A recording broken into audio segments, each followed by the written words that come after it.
Čau, vasaļi, labadiena! Esiet sveicināti podkāstā Ābola sērde.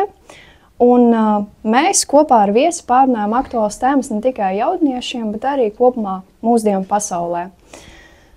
Kā arī vēlos jums atgādināt, ka mūsu podkāstu jūs varat ne tikai skatīties, bet arī klausīties straumēšanas platformā Spotify, jums ērtākā laikā un vietā. Tāpēc droši paķeriet kaut ko silti iedzeramu un arī uzkožamu.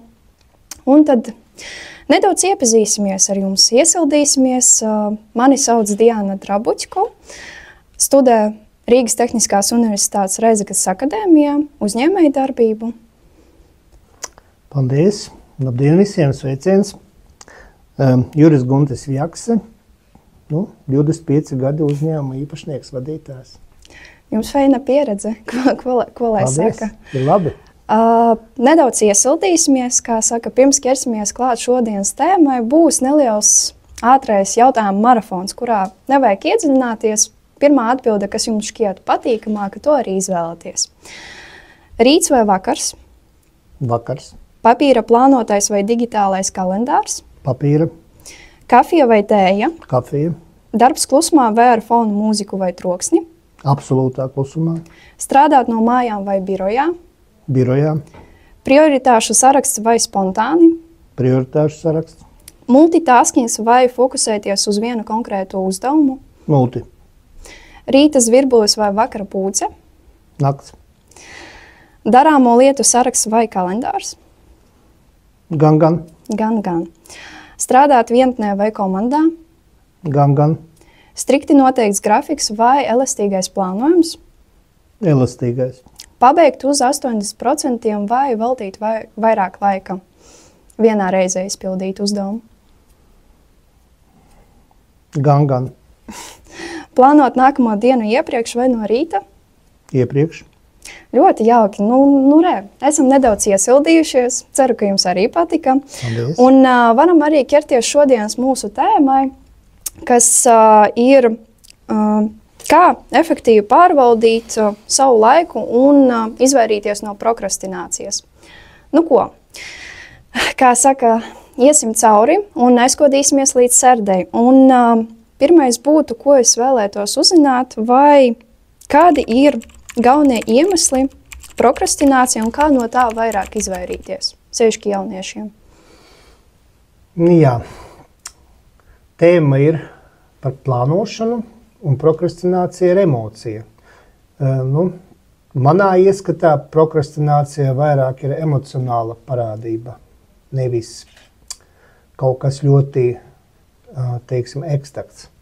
Līdz ar to šeit iet runa par jaunieša, un ne tikai jaunieša, vispār cilvēka, mūsdienu cilvēka psiholoģisko sagatavotību no dzimšanas brīža.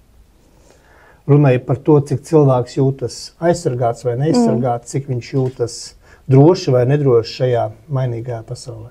Un ļoti bieži prokrastinācija ir aizsarga reakcija. Aizsarga reakcija, kur it kā mēģinot sev palīdzēt, sevi pasargāt, cilvēks ilgtermiņā nodara sev ļoti, ļoti pāri. Bet vai nav tā, ka šobrīd pasaulē, sevišķi jauniešu vidū, ļoti populāri ir tie mīti par prokrastināciju, ka tas ir slinkums un sava veida aiziešana no atbildības un disciplīnas? Tas tiešām, manuprāt, ir mīts, jo mēs tā varam virspusēji skatoties, secināt un domāt, bet jebkura darbība ir pamatota. Tātad, ja ir šī aiziešana, tad rodas jautājums, kāpēc. Visātrāk, ka šī aiziešana ir tāpēc, ka prokrastinējot un darot mazāk svarīgas lietas vai darbiņus vai kaut ko mazāk nozīmīgu, arī ir mazāk liela atbildība, mazāk risku, mazāk stresu. Īstībā varētu padomāt vieglāka dzīve, bet īstermiņā. Arī īstermiņā, jo pa lielam produktivitāte ir ilgtermiņa kaut kāds efekts, teiksim tā. Un kā jūs personīgi plānojat savu ikdienu, lai saglabātu produktivitāti arī uzņēmēju darbībā vai arī ikdienā? Pirms es atbildu par sevi, man arī tālākajās atbildēs gribētu nošķirt. Jo es esmu vienkārši veiksmīgs eksemplārs. Es savu dzīvi neesmu strādājis darbā, kur būtu 9, 17. Tas nozīmē to, ka jau no agras jaunības, es pat teiktu bērnības, man ir iekodēts kaut kāds brīva, neatkarīga cilvēka fails, kuram es tad arī varu sekot visu dzīvi. Un līdz ar to tās manas atbildes un manas domāšanas veids ir vairāk tā kā varbūt nevis klasiskajam uzņēmējam, bet uzņēmīgam cilvēkam, kurš pats lem par savu dzīvi. Līdz ar to, vai tas der ikdienas darbiniekam, šajā laikā domāju, ka ne, tas der darbiniekam, kurš sevi redz kā partneri. Un kā jūs kopumā vērtējat to prokrastināciju, vai to var izbēgt sava veida disciplīnā, vai tas ir kaut kāda sava veida elastība starp veicamiem uzdevumiem, un lai nedarītu to pēdējā brīdī un steigā? Es domāju, ka pirmām kārtām tas ir ļoti svarīga pirmā saruna darba devējam un darba ņēmēju ar partneri, lai saprastu, vai vispār ir spēja būt uz viena viļņa.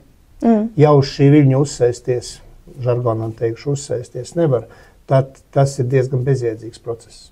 Un ja kādai pusē ir jāpierāda kaut kas, nekas nekam nav jāpierāda. Neizvietojama cilvēku nav. Arī, jā, ir tāda parādība, ka nav neizvietojama cilvēku, sevišķi jaunieši par to ļoti labi zina. Un tāpēc arī baidās varbūt uzsākt savas darba gaitas. Bet es atļaušos papildināt, jo tas uzņēmējs, tas uzņēmīgais cilvēks skatās no sava skatu punkta. Tas nenozīmē, ka šim jaunietim nav daudz citu stipru ļoti pušu. Un kā cits cilvēks viņu atradīs un kādā citā komandā viņš būs vienkārši neizvietojams. Runāja par to, cik agri jauns vai netik jauns cilvēks atrod savu īsto dzīves ceļu. Ir redzēti dažādi piemēri, kad šis ceļš meklējas arī dzīves nogalē, vai jau cilvēks, kuram ir 16 gadi, jau skaidri zina, ko viņš grib. Es skaidri zināju, ko es gribu jau 12 gados. Arī tas ir atkarīgs laikam arī no cilvēkiem. Un varbūt kādi būtu jūsu ieteikumi jauniešiem, kā efektīvi pārvaldīt to laika menedžmentu, lai visu paspētu, un arī varbūt izbēgt to pārdegšanu un prokrastināciju savā veidā? Liela daļa jauniešu mēģina apvienot studēšanu un darbu. Jā. Rodas jautājums, kāpēc? Bieži atbilde ir materiālu aspektu vadīti. Un te, piemēram, man arī darbā strādā vairāki studenti, un šie studenti strādā elastīgo darba laiku, kur katras nedēļas pēdējā dienā par nākamo nedēļu man atnāk Excel tabula ar stundām. Summārais darba laiks ir stundas, un summāri summa nemainās, bet man ir jābūt ļoti elastīgam, dodot darba uzdevumus un sagaidot rezultātus no viņiem. Līdz ar to es eju līdzi viņam. Jo, protams, ka šis jaunais cilvēks ir vērtība, ja jau mēs esam vienojušies par šo kopā būšanu. Un vai tā elastība nav mainījusies pēc Covid-19 pandēmijas, tas darba grafiks un tā produktivitāte darbiniekiem? Te atkal atgriežos pie tās pirmās sarunas. Pirmajā sarunā viss ir skaidrs, vai būs vai nebūs. Un vārds nevar izskanēt strikti un aizvainojuši, un vārds nevar izskanēt arī mierīgi un draudzīgi. Vēlreiz saku, jādara tad kopā, ja tu esi uz tā viļņa. Ja nē, tad mierīgi šķiramies nesākuši.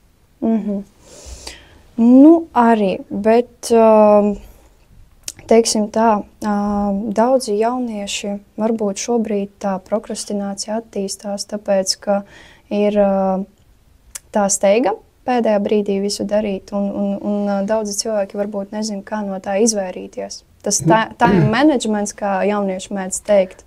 Te jau tad mēs aiziesim pie tās laika plānošanas. Jā. Un runāja par to,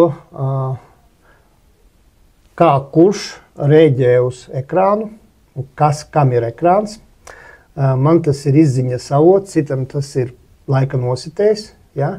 Līdz ar to jautājums, kad man daudzi saka, ka tu neesi tur vai tur vai tur, un tad tevis nav nekur, es par to pasmaidu un saku, nē, dzīve ir tur ārā. Un tie ir dzīvi cilvēki, dzīves tikšanās, dzīva sabiedrība, dzīvi darījumi. Protams, ka tas var būt diezgan arhaiski, bet no otras puses, man, teiksim, nav laika būt sociālos tīklos un šķirināt ekrānu stundām ilgi. Runāja par to, kad jaunais cilvēks atnāk uz biroju, viņš saka, ko tu māku visu. Izrādās beigās, ka jāvienojas par to, ka tas ekrāns paliek kaut kur citur. Es īsti neesmu vidusskolas skolotājs vai direktors, ja? Es esmu citā pozīcijā, ja? Bet vienreiz es nomērīju, cik reizes jaunais cilvēks atbildēja uz to, kas viņam tur visu laiku dzin. Tas dzin bija regulāri, tās bija 1,5 stunda dienā. Ja mēs saskaitām dienu skaitu, mēnešus un nedēļas, tad runāja par to, ko pirmām kārtām es nerunāju par statisku laika summu, es runāju par uzmanības dalīšanu. Un steiga rodas no uzmanības dalīšanas. Koncentrācija ir īpaša pozīcija, pie kā katram jāstrādā individuāli.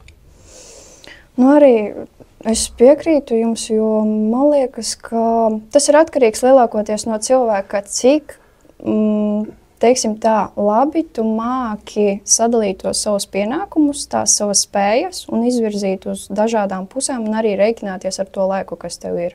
Jo jābūt arī kaut kādai atbildībai, disciplīnai par to, ko tu uzņemies un kā tu to dari, vai tas būs arī kvalitatīvi. Jo pēdējā brīdī es domāju, ka ja tu to dari, tad kvalitāte krietni būs mazāka nekā.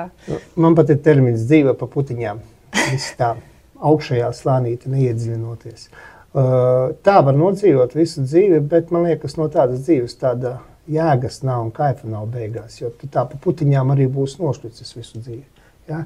Te pašam nebūs apmierinātības sajūtas par iztērēto laiku, iztērētajām iespējām.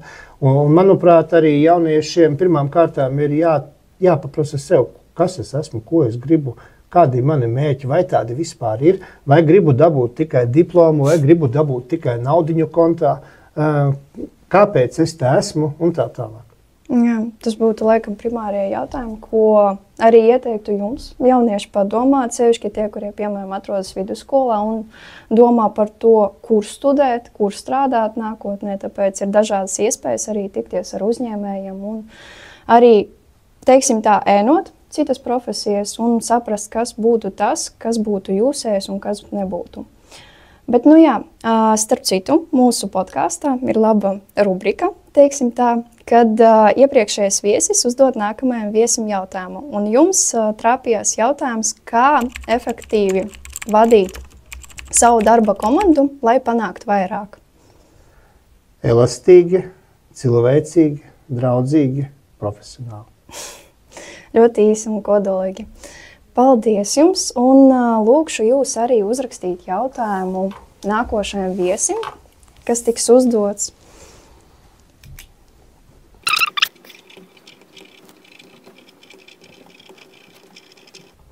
Izlasīsiet. Jā, tūlītās. Ja ne, tad nosaukšu, rakstīsiet otrais, te ir ārsta rokraksts.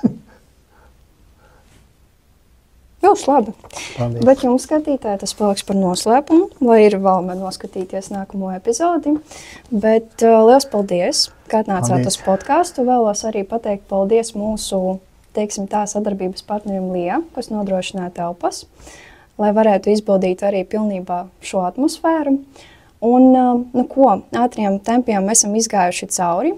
Ceru, ka ņemsiet kaut ko par labu un tiekamies nākamā reizē, jau pavisam drīz. Paldies! Paldies jums!